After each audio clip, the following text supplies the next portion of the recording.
नमस्कार. तर आपण द्वितीयक आर्थिक क्रिया हे प्रकरण अभ्यासत आहोत. द्वितीयक आर्थिक क्रिया आपण बघितले काय, तर प्राथमिक व्यवसायावर आधारित असणारे जे उद्योगधंदे आहेत किंवा कच्च्या मालावर प्रक्रिया करणारे उद्योग म्हणजे द्वितीयक आर्थिक क्रिया असे म्हटले जाते. तर आपण उद्योगांच्या स्थानिकीकरणावर परिणाम करणारे घटक या उपघटकाचा आपण अभ्यास करत आहोत. त्यामध्ये आपण मागील तासाला प्राकृतिक घटक अभ्यासलेले आहेत. त्यामध्ये हवामान, कच्च्या मालाची उपलब्धता, पाणी आणि वीज पुरवठा, कामगार, वाहतूक, जागा किंवा जमिनीची उपलब्धता या घटकांचा आपण अभ्यास केलेला आहे. म्हणजे एखादा उद्योग स्थापन करायचा असेल तर प्रथम आपल्याला हवामानाचा सुद्धा विचार केला पाहिजे. शिवाय त्या उद्योगाला लागणारा कच्चा माल कुठून तरी आपल्याला वाहतूक करून आणावा लागेल. याशिवाय आवश्यक घटक आहे पाणी आणि वीज पुरवठा, या ऊर्जा स्रोतांचा सुद्धा आपल्याला विचार करायला हवा. याशिवाय प्रचंड यंत्रसामुग्री असून देखील कामगारांचीही गरज आपल्याला उद्योगाच्या स्थान निश्चितीकरणामध्ये आवश्यक असतेच. याशिवाय वाहतूक म्हणजे उत्पादित केलेला माल जर वेळेत ग्राहकांपर्यंत पोहोचायचा असेल तर वाहतुकीचा सुद्धा आपल्याला विचार करणं आवश्यक आहे. याशिवाय जागा किंवा जमिनीची उपलब्धता सुद्धा उद्योगांच्या स्थान निश्चितीकरणावर परिणाम करणारा घटक सांगता येईल. बघा, त्यानंतरचा घटक आहे आर्थिक घटक. त्यामध्ये पहिला घटक आहे बघा उद्योगांच्या स्थान निश्चितीवर परिणाम करणारा, तर बाजारपेठ सानिध्य किंवा बाजारपेठांची उपलब्धता. समजा आपण एखादा माल उत्पादित केलाय आणि त्या उत्पादित मालाची जर योग्य प्रमाणात विक्री झालीच नाही तर काय होईल. एखादा माल आपण उत्पादन केलेला आहे तर त्या मालाला योग्य प्रमाणात बाजारपेठ उपलब्ध होणं गरजेचं आहे किंवा त्या उत्पादनाची विक्री होणं गरजेचं आहे. आणि तो माल जर आपण विकला नाही तर तो उत्पादित माल काय होईल, अनावश्यक ठरू शकेल. म्हणूनच या उत्पादित मालाला योग्य बाजारपेठ उपलब्ध व्हायलाच हवी. म्हणून उत्पादित वस्तूचे त्वरित वितरण करण्यासाठी बाजारपेठात जवळ असणं गरजेचं आहे. त्यामुळे काय होईल, वाहतुकीचा खर्च कमी येईल. याशिवाय ग्राहकांना स्वस्त दरामध्ये ती वस्तू मिळू शकेल किंवा ते उत्पादन स्वस्त दरामध्ये ग्राहक विकत घेऊ शकतील. याशिवाय नाशवंत व जड वस्तूसाठी सुद्धा बाजारपेठा जवळ असणं गरजेचं आहे किंवा नाशवंत व जड वस्तूसाठी बाजारपेठा उपलब्ध होणे गरजेचं आहे. आता दुधासारखा नाशवंत पदार्थ आहे. मग दूध हा कसा आहे, नाशवंत पदार्थ आहे. या दुधाला सुद्धा योग्य बाजारपेठ जवळ असणं गरजेचं आहे. जड वस्तूंसाठी आता आपण बघितलं मागील उदाहरणामध्ये साखर उद्योग, ऊस हा कसा कच्चा माल जड आहे, अवजड आहे. त्यामुळे त्या क्षेत्रामध्ये साखर कारखाने उभा केले जातात. म्हणून नाशवंत व जड वस्तूसाठी बाजारपेठा या जवळ असणे आवश्यक आहे.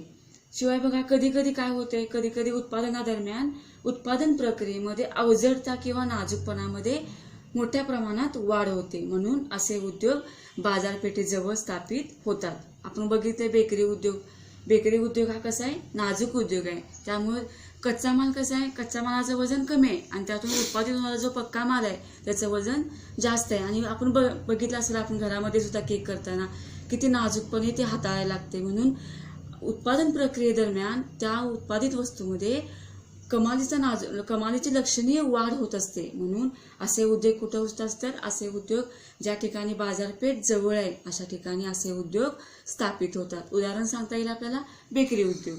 म्हणजेच थोडक्यात काय सांगता येईल आपल्याला, तर आपण उत्पादन केलेला माल जर ग्राहकांना वेळेत पोहोचणं करण्यासाठी आवश्यक असे बाजारपेठाचं सानिध्य आपल्याला गरजेचं ठरू शकतं किंवा गरजेचं आहे. दुसरा घटक सांगता येईल बघा, भांडवल. आता उठलंय, आता असं होऊ शकते काय, आता नाही उद्या मी उठणार आणि एखादा उद्योग स्थापन करणार आहे, तर शक्य नाही. तर एखादा उद्योग स्थापन करण्यासाठी आपल्याला काय पाहिजे, तर भांडवलाची आवश्यकता अत्यंत महत्त्वाची आहे. म्हणजे उद्योग स्थापन करण्यासाठी भांडवलाची गरजही आवश्यक आहे. तर कशासाठी भांडवल लागतं आपल्याला, तर एखादा उद्योग स्थापन करायचा आहे म्हणजे जागा घ्यायला पाहिजे. आपल्याला जागा खरेदी करण्यासाठी भांडवल पाहिजे. यंत्रसामुग्री खरेदी करण्यासाठी भांडवल पाहिजे. त्या जागेवर इमारत बांधायची आहे म्हणजे भांडवलाची गरज आहे. आणि उत्पादित माल ने-आण करण्यासाठी सुद्धा वाहन पाहिजे आपल्याजवळ. म्हणून वाहन खरेदी करण्यासाठी आपल्याला काय पाहिजे, भांडवलाची आवश्यकता आहे.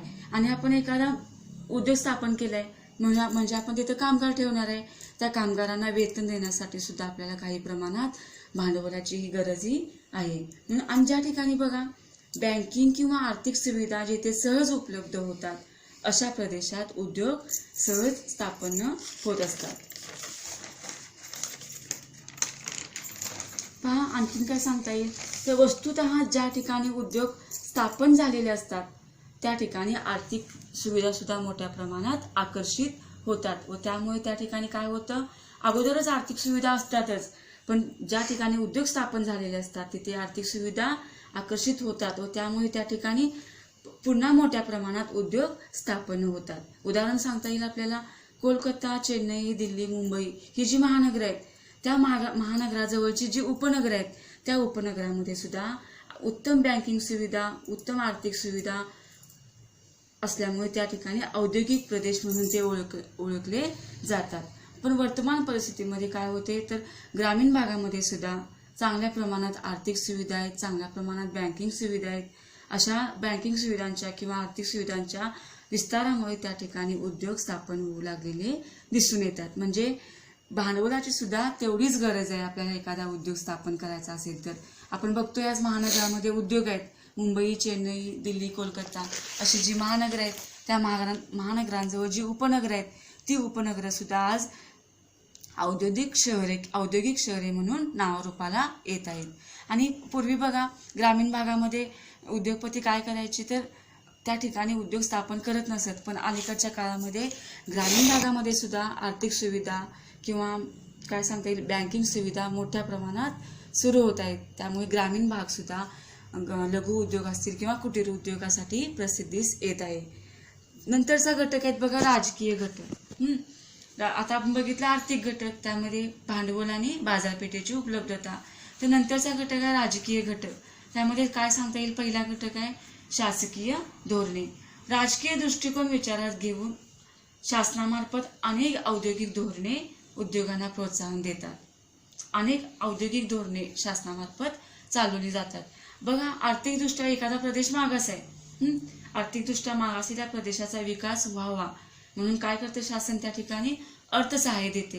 काय करते अर्थसहाय्य देते म्हणजे कमी दरात जमीन उपलब्ध करून देणे, पाणी, वीज, वाहतूक सुविधा, बाजारपेठ असेल, संदेशवहनाच्या सुविधा काय करते कमी दरामध्ये सुविधा उपलब्ध करून देते. अशा प्रदेशामध्ये उद्योग स्थापन करणारे उद्योगपती असतील किंवा उद्योजक यांना शासन काय करते करामध्ये सवलत देणे, विपणनासंबंधी सल्ला देणे, आयात निर्यातासंबंधी प्रोत्साहन देणे यासारखे शासन काय करतं धोरण अवलंबतं.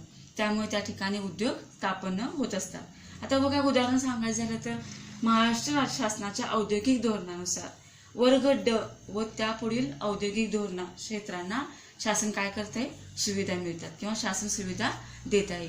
या उलट बघा काही धोरणं अशी पण आहेत शासकीय धोरणानुसार काही प्रदेशामध्ये शासन काय करते उद्योगांना प्रोत्साहन देत नाही किंवा त्या उद्योगावर बंदी आणतं.